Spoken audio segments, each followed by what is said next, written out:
नमस्कार दोस्तों, हिंदी व्याकरण में आपका स्वागत है। और आज अपन अगला पॉइंट लेते हैं काल। कल अपन ने कारक पढ़ा था, अपन आज पढ़ते हैं काल। देखिए, काल पढ़ने से पहले अपन थोड़े बहुत इसकी भूमिका के ऊपर चर्चा कर लेते हैं। तो देखो, शब्द परिवर्तन की 4 इकाइयां हैं हिंदी व्याकरण में। शब्द परिवर्तन की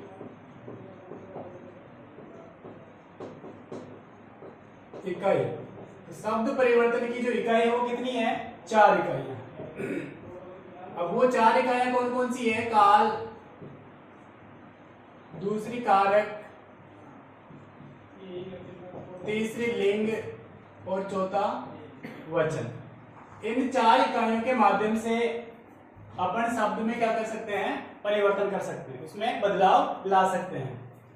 तो देखो, उनकी जो 4 इकाइयों में जो एक इकाई है काल, अपन उसका क्या करेंगे आज? उसका अपन क्या कर रहे हैं? अध्ययन कर रहे हैं।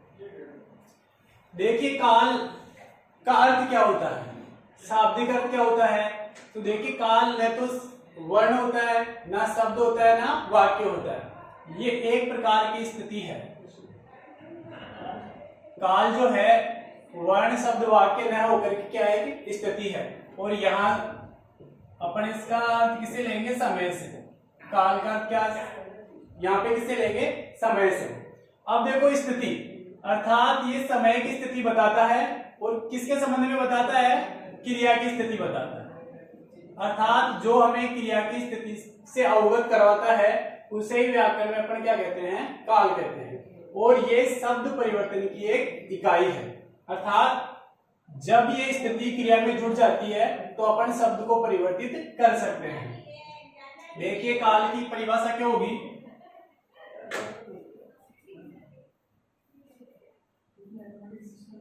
आसान सी परिभाषा देखो, क्रिया के होने का समय बताना ही क्या कहलाता है? काल कहलाता है।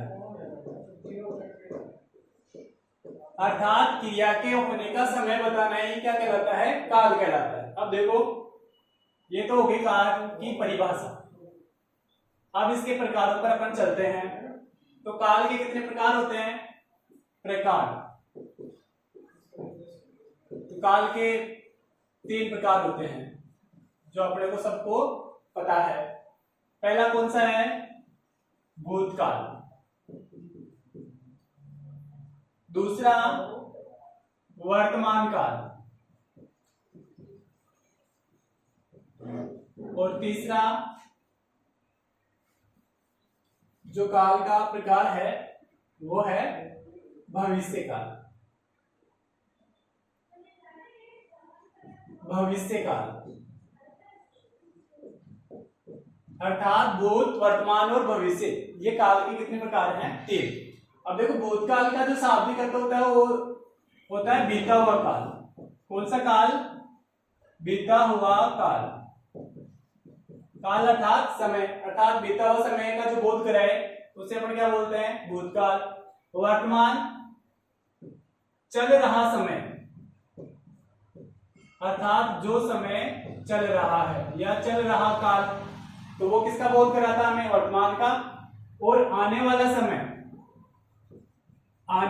समय हमें किसका बोध कराता है? भविष्य काल का। अर्थात आने वाला जो समय है उसको अपन क्या बोलते हैं? भविष्य काल बोलते हैं। अब देखिए, 3 प्रकारों के भी अपन अलग अलग प्रकार होते हैं। उन प्रकारों को भी अपन विस्तृत चर्चा इसके माध्यम से अपन करेंगे। तो देखिए, भूतकाल के जो प्रकार होते हैं वो कितने प्रकार होते हैं? 6 प्रकार। भूतकाल के जो प्रकार है वो अपन कितने पढ़ेंगे? 6। ऐसे ही वर्तमान काल के जो प्रकार हैं, तो वर्तमान काल भी 5 प्रकार के होते हैं।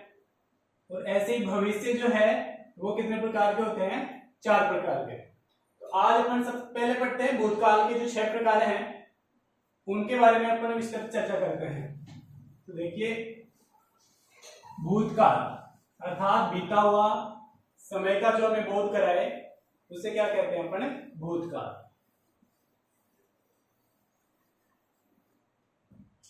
पहला जो प्रकार है भूतकाल, अब देखो भूतकाल का अगर सामान्य परिभाषा ले तो देखिए क्रिया के जिस रूप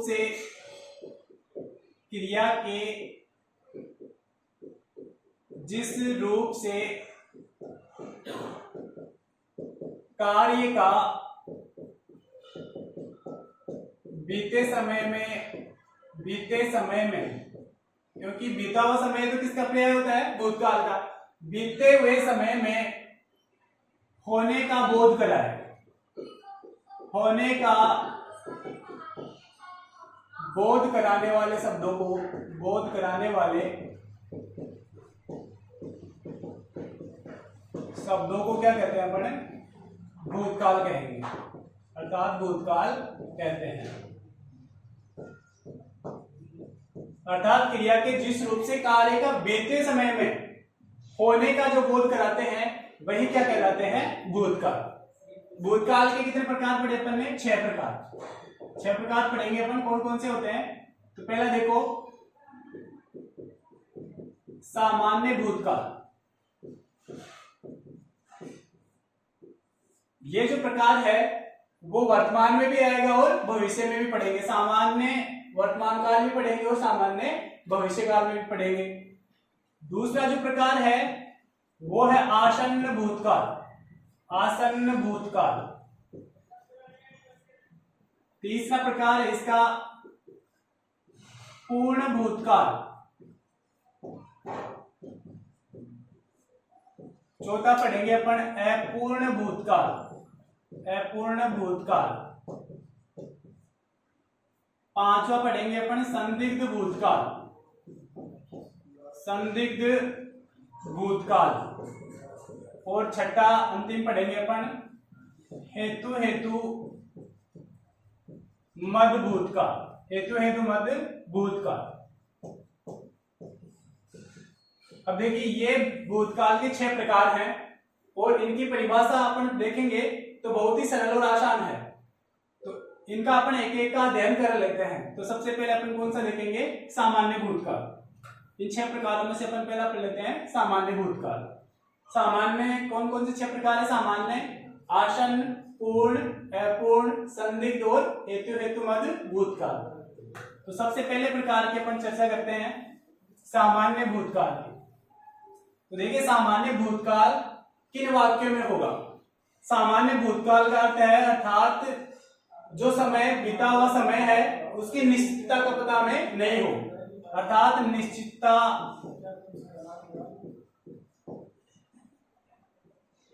का पता ना हो, नहीं हो। अर्थात हमें समय तो कौन सा होगा? बीता हुआ, लेकिन वह उस जो बीता हुआ समय है उसमें भी उसकी निश्चितता का पता हमें नहीं चलता है, वो उसको क्या बोलते हैं अपन? सामान्य भूतकाल। जैसे मैं वाक्य के माध्यम से समझते हैं। वाक्य है राम ने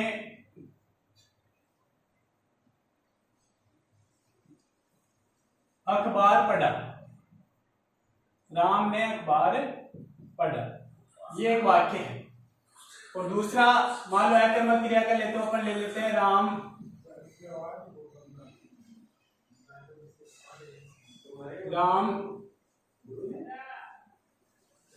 गया। अब देखिए दोनों ही वाक्य हैं, ये सकर्मक क्रिया का है और ये अकर्मक क्रिया का है। दोनों में देखो अपन ने राम ने अखबार पढ़ा, अर्थात पढ़ना जो क्रिया है, जो अखबार है, वो कब पढ़ा ये हमें पता नहीं है। 1 साल पहले पढ़ा, 1 दिन पहले पढ़ा, 1 घंटे पहले पढ़ा, इसका अर्थात हमें निश्चितता का पता नहीं चल रहा है। ऐसे राम गया, अर्थात राम गया, लेकिन कब गया ये हमें पता नहीं चल रहा है। अर्थात इस वाक्य से देखो, वाक्य से पता तो कौन सा चल रहा है अपने को काल का, कि पढ़ा इसका मतलब जो क्रिया है वो पहले हो चुकी है, अर्थात यहाँ पे काल तो कौन सा होगा? भूतकाल। गया जा चुका तो इसमें काल तो कौन सा हो रहा है? भूतकाल। लेकिन हमें इसका वास्तविकता का पता नहीं चल रहा है, निश्चितता का पता नहीं चल रहा है, तो ऐसे वाक्य क्या कहलाएंगे? सामान्य भूतकाल। ठीक है। दूसरा इसका जो प्रकार है देखिए आसन्न भूतकाल। आसन्न का अर्थ होता है पास में बैठा हुआ, पास में बैठा हुआ। आसन्न का अर्थ होता है पास में बैठा हुआ, आसन यानी बिल्कुल नजदीक में बैठा हुआ।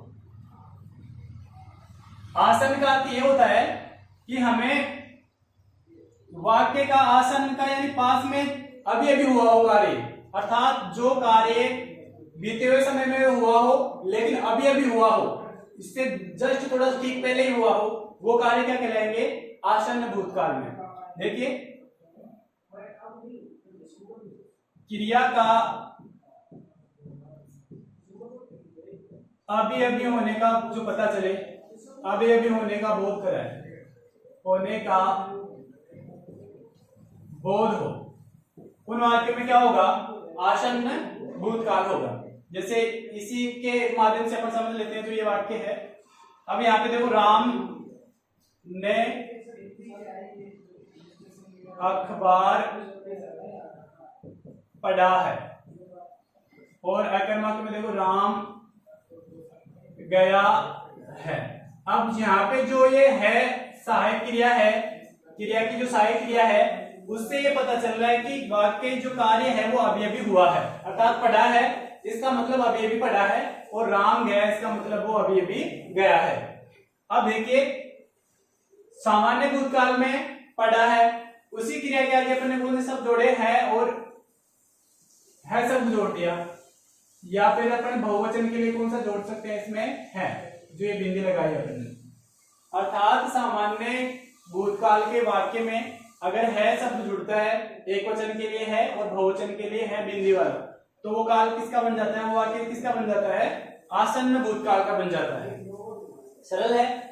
जैसे राम ने अखबार पढ़ा, अगर यहाँ पे है नहीं है तो वो किसका होगा? पढ़ा, इसका मतलब निश्चितता का पता नहीं चल रहा है, और पढ़ा है इसका मतलब कार्य हुआ है और अभी अभी हुआ है, उसका हमें पता चल रहा है, तो वो कौन सा काल होगा? आसन्न भूतकाल। अब देखिए तीसरा जो काल है पूर्ण भूतकाल। पूर्ण भूतकाल अर्थात जो भूतकाल यानी बीता हुआ समय पूर्ण यानी पूरा हो गया है, अर्थात जिससे हमें ये पता चले कि कार्य जो है वो पूरा हो चुका है, पूर्ण हो चुका है, वहां पे कौन सा काल होगा? पूर्ण भूतकाल। जैसे वाक्य अपन पढ़े,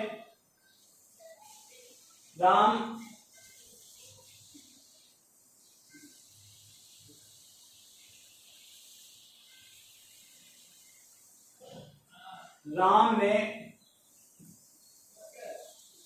अखबार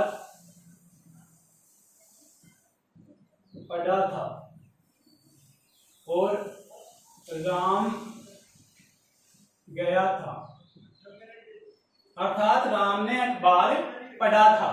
अब देखिए है की जगह कौन सा सहायक क्रिया होगी? था, थे, थी। अब इसका प्रयोग अपन कर सकते हैं था पुल्लिंग के लिए, थी स्त्रीलिंग के लिए, और थे बहुवचन जो शब्द है उनके लिए इनका प्रयोग अपन कर सकते हैं। तो देखो राम यहाँ पे क्या है? करता है, एक वचन क्रिया करता है और पुल्लिंग है, तो उसके साथ में क्या प्रयोग हो गया? पढ़ा था। और यहाँ पे भी जो राम है वो एक वचन है, पुल्लिंग है, तो इसके भी साथ में किसका प्रयोग करेंगे अपन? था। यहाँ पे स्त्रीलिंग वाक्य होता तो थी का प्रयोग हो जाता, और बहुवचन होते जो करता बहुवचन होते तो यहाँ पे थे का प्रयोग अपन कर सकते थे। तो देखिए पूर्ण भूतकाल में जो कार्य है, अर्थात बीते हुए समय में जो कार्य हमें पूर्ण होने का पता चले, अर्थात राम ने अखबार पढ़ा था, इसका मतलब उसने जब भी पढ़ा था वो पूर्ण कर चुका था, अर्थात पूरी तरह से उसको पढ़ लिया था।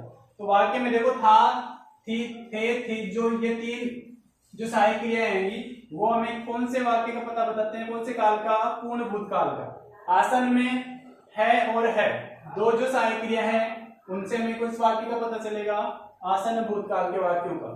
और सामान्य भूतकाल होगा, उसमें किसी भी प्रकार की निश्चितता का पता हमें नहीं चलता है।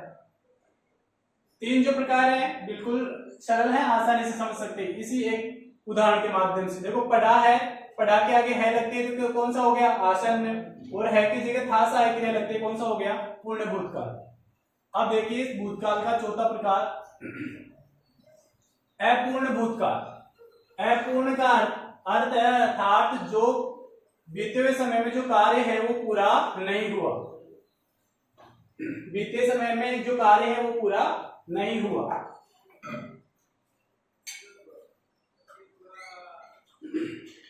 देखिए चौथा अपन कार्य पढ़ते हैं।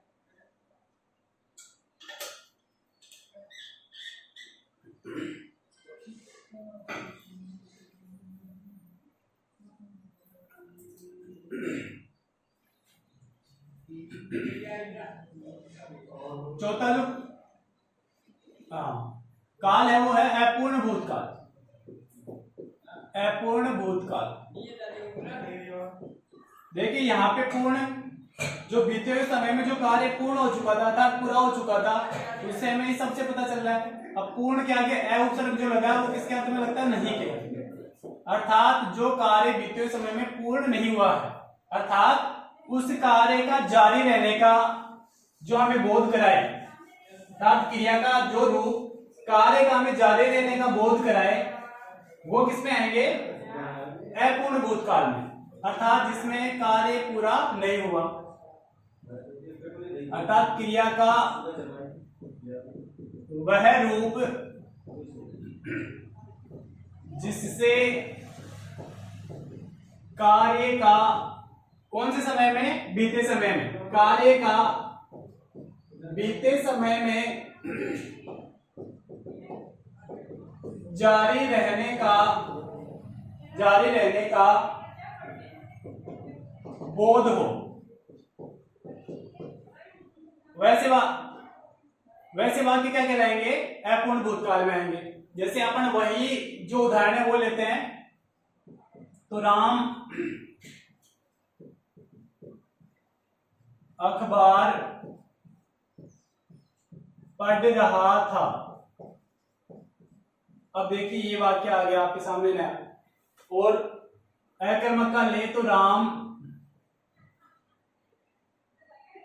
जा रहा था, अर्थात गया का अगर अपन भूतकाल में लेंगे, अपूर्ण भूत में लेंगे, तो गया का जो रूप है, जो क्रिया है, वो किसमें बदल जाएगी? जा में, अर्थात गया के स्थान पे क्या हो गया? जा रहा था। अब देखो राम अखबार पढ़ रहा था, अर्थात कार्य क्या हो रहा है? अपूर्ण हो रहा है, पूरी तरह से पूर्ण नहीं हुआ है, अर्थात क्या है? कार्य जारी है। अर्थात जैसे अपन बोलते हैं, जैसे मैं मेरे मित्र के घर पे गया तो उसकी माताजी क्या बना रही थी? खाना बना रही थी, अर्थात जो कार्य है वो जारी था, अर्थात न तो वो पूर्ण हो चुका था और ना पूरा होने की स्थिति में था। जारी होने का जहां पे हमें पता चले, पढ़ रहा था या जा रहा था, अर्थात इससे पूर्ण होने का पता हमें नहीं चल रहा है, और जो बीता हुआ समय है वो कैसा है? अपूर्ण है, क्योंकि इसमें जो कार्य है वो अभी जारी है, पढ़ रहा था। तो ऐसे जो वाक्य हैं, कौन सा? रहा था, रहे थे या रही थी, तीन वाक्य। रहा था पुल्लिंग के लिए, रही थी स्त्रीलिंग के लिए, और रहे थे किसके लिए प्रयोग में होंगे? बहुवचन वाक्यों में। ठीक है, तो ऐसे जो वाक्य, तीन जो वाक्य हैं, वो हमें किस काल का पता बताते हैं? अपूर्ण भूतकाल का। पांचवा देखिए, संदिग्ध भूतकाल। संदिग्ध भूतकाल, संदिग्ध का अर्थ होता है संशय। संदिग्ध का अर्थ क्या होता है? संशय, अर्थात बीते हुए समय में जो कार्य हमें संशय पैदा करे, अर्थात कार्य हुआ है कि नहीं हुआ है, हुआ तो कब हुआ है या कब होने जाएगा, इसका किसी भी प्रकार से हमें पता नहीं हो, अर्थात संशय की स्थिति हो, तो वो वाक्य क्या कहलाते हैं? संदिग्ध भूतकाल। संशय का बोध कराने वाले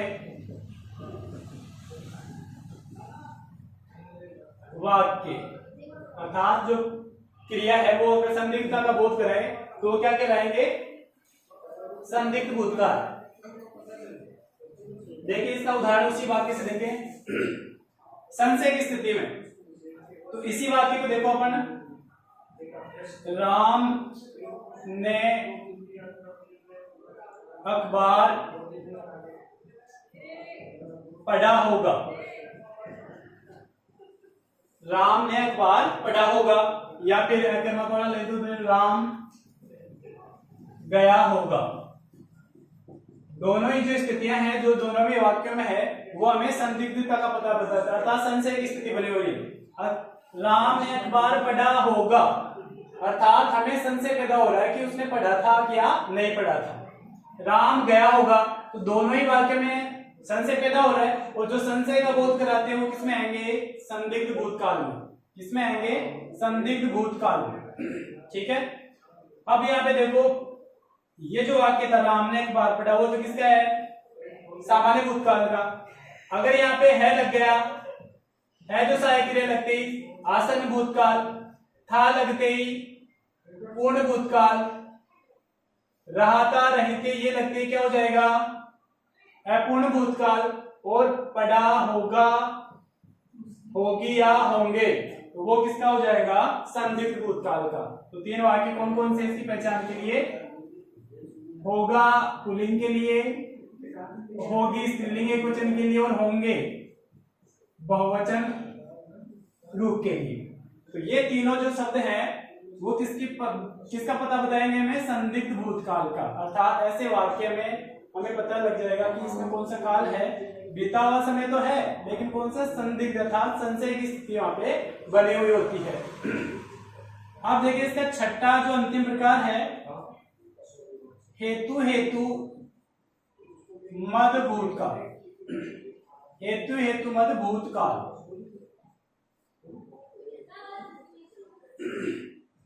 अब देखो इसमें शर्त वाले वाक्य, शर्त वाले वाक्य अर्थात बीते हुए समय में वाक्य में किसी न किसी प्रकार की क्या हो, शर्त हो।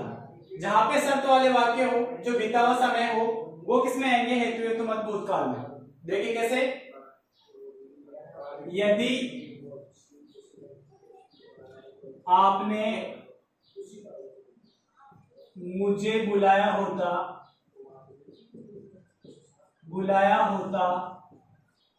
तो मैं जरूर आता। अब काल देखो, आता और बुलाया होता, किस काल का परिचायक है, ये भूतकाल का। किस काल का परिचायक है, भूतकाल का। और भूतकाल के में भी क्या शर्त लगाया, यदि आपने मुझे बुलाया होता तो मैं जरूर आता। कौन से काल की बात हो रही है, भूतकाल की। जैसे वाक्य ले, यदि तुम पढ़ते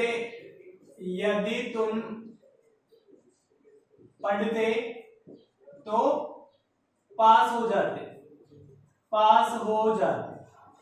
तो देखो भूतकाल में भी क्या लगा लिया यहाँ पे शर्त, अर्थात पिछले वर्ष पिछले कक्षा में अगर तुम पढ़ते तो तुम क्या हो जाते, पास हो जाते।